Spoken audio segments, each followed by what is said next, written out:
Friends, मैं आलोक कुमार आपके YouTube channel legal NCC में आपका वेलकम करता हूं।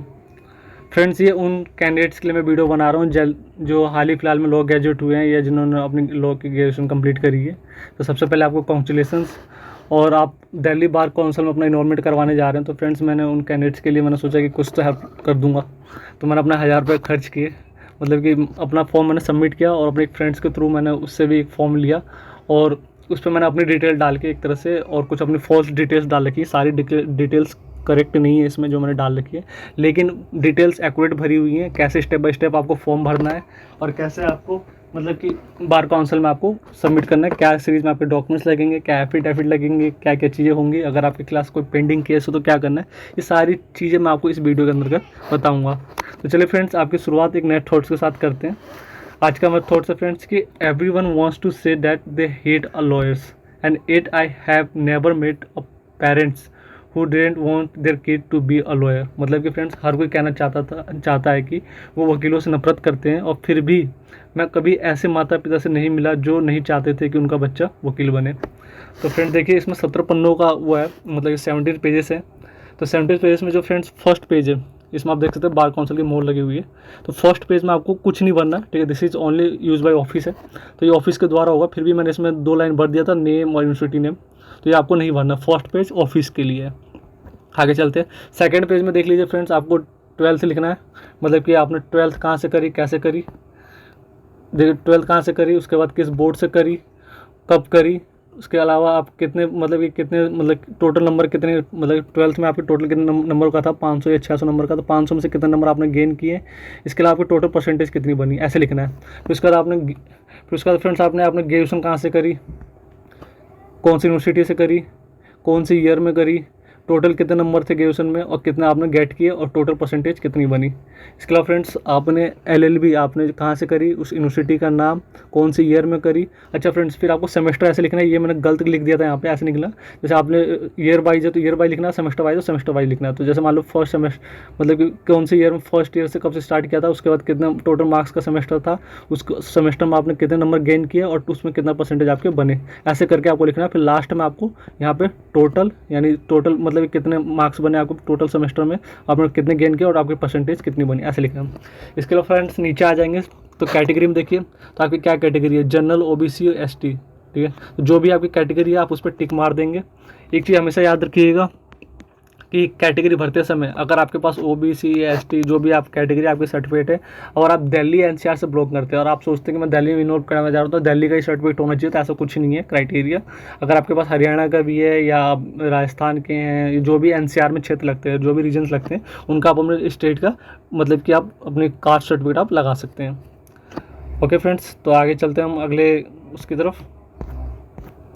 देखिए अब यहाँ पे देखते हैं, तो यहाँ पे आपको क्या करना है कि फ्रेंड्स देखिए, सबसे पहले अपना ये अथॉरिटी वाली लिख देते हैं, किसे इशू कर रहे हैं, क्या डेट है, क्या वगैरह वगैरह, ठीक है। यहाँ पे आपको एक फ़ोटो लगा रही है, फ़ोटो लगा के अपने एडवोकेट से, जो भी आपके जानने वाले एडवोकेट से, जो प्रैक्टिस एडवोकेट हैं, वो फ़ोटो पे मोहर मारेंगे, मतलब ऐसे आधा करके।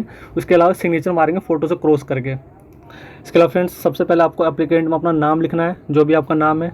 उसके अलावा नीचे आके आपको अपना कट आइडेंटिफिकेशन लिखना है कि आपके शरीर में क्या कोई मार्क है, जो भी आपके मतलब जैसे मान लो कहीं चोट लगी है, कोई आइडेंटिफी मतलब जो जिससे आपके आइडेंटिटी हो सके, जिससे आपकी पहचान हो सके, वो मार्क लिखना है।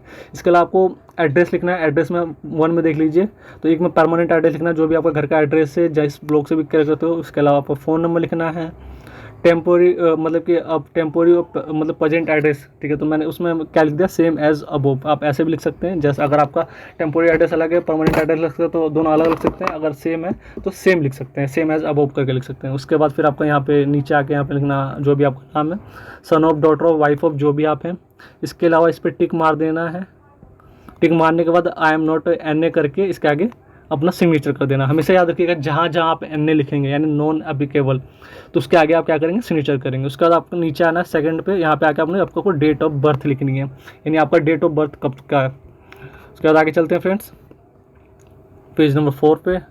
यहाँ देखिए फ्रेंड्स, तो यहाँ पे पर्टिकुलर्स ऑफ लॉ डिग्री के बारे में आपको डिटेल देनी है कि लॉ डिग्री आपने कहाँ से करी है। तो उस यूनिवर्सिटी का नाम लिखना है आपको, जो भी आपकी यूनिवर्सिटी है फर्स्ट में, यूनिवर्सिटी का नाम लिखना है। फिर उसके बाद लॉ डिग्री आपने कौन सी करी रही है, LLB 3 ईयर की है, 5 ईयर करी है, तो LLB ऑनर्स 3 ईयर करी है या LLB 5 ईयर करी है, तो लिखना है ऐसे। कौन से एकेडमिक ईयर में करी है, तो 2022 से 2023 में करी है, या 2023 से 2000 जो भी आपके 28 बनता है या मतलब कि 27 बनता है। फिर उसके बाद यहाँ पे कब पास आउट हुए, तो ये भी लिखना है, 2023 में आप पास हुए थे। इसके अलावा फ्रेंड्स जैसे मान लो नेम ऑफ द कॉलेज लिखना, मतलब इस फोर्थ में फिर क्या लिखना, आपको अपने कॉलेज का नाम लिखना, जो भी आपका कॉलेज का नाम है, ड्यू है, MDU कैंपस है या किसी इंस्टीट्यूट से, तो उसका नाम लिखना है। उसके बाद फ्रेंड्स फिफ्थ में बात करें तो फिफ्थ में आपको क्या लिखना है, ठीक है, एक्चुअल अटेंडेंस विथ, ठीक है, जितने परसेंटेज अटेंडेंस के साथ कम से कम एटलीस्ट 70% आपकी अटेंडेंस होनी चाहिए। उसके आगे चलते हैं फ्रेंड्स 6 में, तो आपने कौन से एकेडमिक ईयर में करी है, तो 3 ईयर करी है, 5 ईयर करी है, ऐसे करके आपको लिख देना कौन से ईयर से कैसे करी, मतलब 2020 से 2023 तक करी है, 2020 से 2025, यानी आपका 3 साल वाला था या 5 साल वाला था। उसका 7th नंबर देखते हैं फ्रेंड्स, आपका मीडियम क्या था, तो यहाँ पे आपको इंग्लिश या हिंदी जिस मीडियम से भी आपने करी है आपको यहाँ पे दिखाना है। इसके अलावा फ्रेंड्स ये आपको खाली छोड़ना है, इसमें कुछ नहीं भरना, इसमें कुछ नहीं भरना। इसके अलावा फ्रेंड्स यहाँ पे बी सेक्शन में आ जाते हैं। बी सेक्शन में, तो बी सेक्शन में क्या फ्रेंड्स, ठीक है, आपको 1 से लेकर 3 तक में आपको NA लिख के क्या करना है, उसके आगे सिग्नेचर करना है। NA लिखा, उसका आगे साइन किया, NA लिखा, उसका आगे सिग्नेचर किया, फिर NA लिखा, उसका आगे सिग्नेचर किया, NA लिखा, उसका आगे सिग्नेचर किया, NA लिखा, उसका आगे सिग्नेचर किया है। बी और सी दोनों में ये हमेशा ध्यान रखना, जहाँ जहाँ NA लिखोगे यानी नॉन एप्लीकेबल, वहाँ पे आपको क्या करना है, उसके आगे सिग्नेचर करना है। तो आगे चलते हैं फ्रेंड्स, आगे मान देख लीजिए यहाँ पे, अगर आपने ग्रेजुएशन करी है, मतलब कि अगर आपने ग्रेजुएशन करी है तो ग्रेजुएशन की आपको डिटेल देनी है कि किस यूनिवर्सिटी से करी है, कौन से ईयर में करी है, ग्रेजुएशन का नाम क्या था डिग्री का, उसके बाद उसकी मीडियम क्या थी, ये आपको लिखना है। आगे चलते हैं फ्रेंड्स, और फिर उसके बाद आपको 12th की डिटेल्स देनी है, ठीक है, यहाँ पे NA लिख देना, NA लिख के सिग्नेचर करना था। उसके बाद आपको 12th की डिटेल देनी है, कौन से बोर्ड से करी है, कौन सी ईयर में करी है, तो यहाँ पे आपको ऐसे मतलब चौथे कॉलम में 12th की डिटेल देनी है। उसके बाद फ्रेंड्स यहाँ पे कुछ नहीं भरना। इफ़ नॉट ग्रेजुएट, अगर आप ग्रेजुएट नहीं हो, जैसे मान लो आपने 12th के बाद करी है, तो फिर आपको इन फॉर्म को फिल करना, कब करिए, कैसे करिए, कौन से मीडियम से करिए, क्या टाइमिंग पीरियड था, कौन से मंथ में पास आउट हुआ, ऐसे करके आपको पूरा लिखना है। आगे चलते हैं फ्रेंड्स, उसके बाद फिर आपको ये देख लीजिए 7th में, तो यहाँ पे अगर आप क्या नाम है पहले से बार काउंसिल में मिलमोट है या कोई मतलब कि वगैरह वगैरह, तो फिर इसमें क्या करना है, आपको नो लिख देना है। उसके बाद फिर आपको फ्रेंड्स जो 8वां नंबर है सबसे मोस्ट इंपॉर्टेंट है, इसमें आपको देखिए क्या क्या लिखना है। इसमें एक तरह से आपको ये देखना है कि आप किसके साथ क्या क्या चीज़ें लगा रहे हो। तो आपको 10th तक का सर्टिफिकेट लगाना है, 12वीं का लगाना है, ग्रेजुएशन का लगाना है, LLB की जो आपने मार्कशीट करी है जो भी है, उसके बाद प्रूफ ऑफ रेसिडेंस लगाना है, अटेंडेंस सर्टिफिकेट, कैरेक्टर सर्टिफिकेट और लगाना है। हमेशा याद रखिएगा जो आपका अटेंडेंस सर्टिफिकेट होगा और कैरेक्टर सर्टिफिकेट होगा, उस पर मेक श्योर कि आपकी स्कूल की सॉरी आपके इंस्टीट्यूट की, आपकी कॉलेज की स्टाम्प लगी हो और वहाँ के प्रिंसिपल या डायरेक्टर के सिग्नेचर हो रहे हो और ओरिजिनल सबमिट होगा। ये आप लोकल मत लेके जाना, ठीक है, फोटो कॉपीज ओरिजिनल सबमिट होगा। मेक श्योर कि आप उसकी मतलब कि आप कलर फोटो कॉपी करवा लेना, आपके लिए ज़्यादा बेटर होगा। उसका फ्रेंड्स यहाँ पे आपको 9 से लेके 18 तक है, ठीक है, आगे 16 तक यहाँ पे 9 से लेके 16 तक यहाँ पे बस आपको NA लिख के क्या करना, आगे सिग्नेचर करना, कुछ नहीं करना, इसमें आपको कुछ भी नहीं करना। आपने यहाँ पे आई एम नोट कर दिया, फिर NA लिखा सिग्नेचर किया, NA लिखा सिग्नेचर किया, NA लिखा सिग्नेचर किया, NA लिख के सिग्नेचर किया, NA लिख के सिग्नेचर किया, NA लिख के सिग्नेचर, NA लिख के सिग्नेचर, मतलब 9 to 18 तक आपको सिर्फ NA लिख के क्या करना है, सिग्नेचर करना है, ठीक है। 9 to 18 लिख के आपको NA लिख के से आपको सिग्नेचर करना है।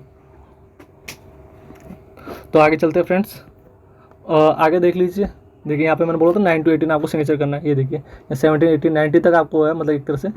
तो यहाँ पे 17 में भी देखो नो लिख के और सिग्नेचर कर दिया, फिर उसके बाद D में भी सिग्नेचर कर दिया लिख के, फिर उसके यहाँ पे मतलब कि आपका B सेक्शन यहाँ पे AS लिख के आलोक कुमार लिख देना है। उसके बाद C सेक्शन में भी आपको नो लिख के आलोक मतलब जो भी आपका नाम है लिख देना है। 18 में, ठीक है, तो ये यहाँ पे भी नो लिख के आलोक लिख देना, अपना सिग्नेचर कर देना है। 19 में भी आपको सिग्नेचर करना है, यहाँ पे भी सिग्नेचर करना है। उसके बाद फिर नेक्स्ट पेज पे चलते हैं। नेक्स्ट पेज देख लीजिए, अब ये क्या है फ्रेंड्स कि आपके यहाँ पे एक तो सिग्नेचर हो जाएगा, इसके अलावा certificate of good moral character, ये किसके द्वारा भरा जाएगा, ये उस एडवोकेट के द्वारा भरा जाएगा जो किसी भी आपके रेसिडेंट के आसपास या डिस्ट्रिक्ट लोकल कोर्ट में जो भी आपके नॉन में एडवोकेट्स हो जिनकी प्रैक्टिस मोर देन 10 ईयर्स की हो, 10 ईयर या मोर देन 10 ईयर्स की प्रैक्टिस हो, वो आपका नाम, एड्रेस, ठीक है, आपके बारे में भरेंगे और कितने साल से प्रैक्टिस कर रहे हैं और आपको कैसे जानते हैं और कितने सालों से जानते हैं, ऐसे लिख के फिर उसके बाद वो अपना स्टंप लगाएंगे और सिग्नेचर कर देंगे। ये आपको करवाना और 2 एडवोकेट से करवाना है ये आपको। तो एक तो यहाँ पे हो जाएगा और एक यहाँ पे हो जाएगा, ठीक है। यहाँ पे आपने इन्होंने अपना नाम लिख दिया, फिर उसके बाद अपना एड्रेस लिख दिया, फिर उन्होंने आपका नाम लिखा, फिर कितने साल से आपको जानते हैं, उसके बाद आप कैसे हैं, हार्ड वर्किंग है क्या है, फिर उसके बाद डेट ऑफ द जिस दिन वो कर रहे हैं उसका वो अपना इनरोलमेंट नंबर डालेंगे, उसके बाद वो कौन सा एडवोकेट है फिर अपना नंबर डालेंगे, ऐसे करके कर देना है। आगे चलते फ्रेंड्स। तो आगे अंडरटेकिंग में देखिए यहाँ पे आपका केवल सिग्नेचर होगा और कुछ नहीं होगा, यहाँ पे आपका सिग्नेचर होगा। उसके बाद यहाँ पे भी आपको डेट डालनी है, कौन से महीने में और कौन सी ईयर में, ऐसे करना है। इसके अलावा फ्रेंड्स आगे चलते हैं। आगे देखिए यहाँ पे बार काउंसिल ऑफ ऑर्डर शीट है ऑफिशियल रिपोर्ट के लिए। तो यहाँ पे आपको कुछ नहीं करना है, इसमें आपको अभी जो भी श्री या मिस जो भी हैं आपको अपना नाम लिखना है, फिर उसके बाद son of, daughter of, wife of जो भी हैं आप लिख देना है। आप कितने साल के हैं ईयर्स में लिखना है, 27 ईयर 25 ईयर लिखना है। उसके बाद अपने कौन से कॉलेज से मतलब कि आपने लोग कहाँ से ग्रेजुएट करी है, तो आपका यूनिवर्सिटी का नाम लिखना है, दिल्ली यूनिवर्सिटी है, जामिया है, MDU है, जो भी है, कौन सी ईयर में करी है लिखना है।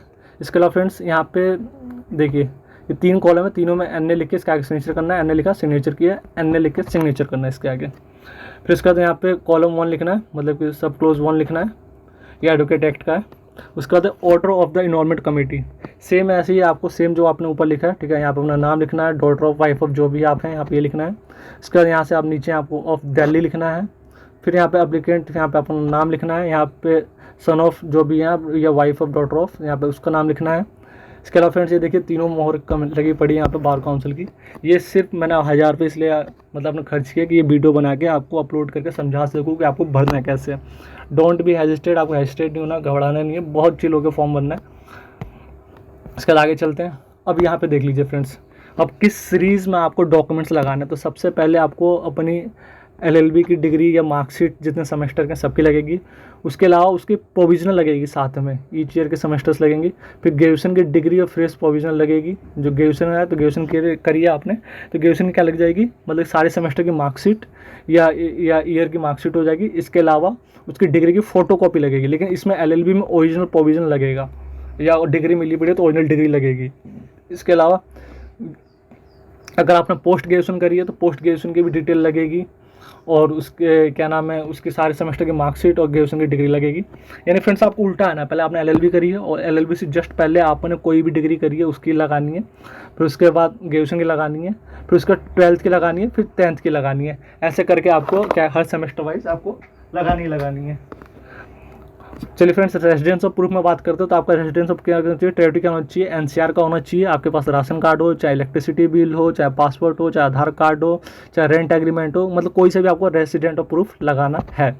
उसके बाद फिर अटेंडेंस सर्टिफिकेट मैंने आपको शुरुआत में बता दिया था, कैरेक्टर सर्टिफिकेट ये आपको लगाना है। अब affidavit of gap year from 10th to update, यानी 10वीं से लेकर अभी तक आपका किसी भी एकेडमिक ईयर में कोई भी गैप है तो उसका आपको रीज़न बताना है क्यों है, इसका एक एफिडेविट लगेगा।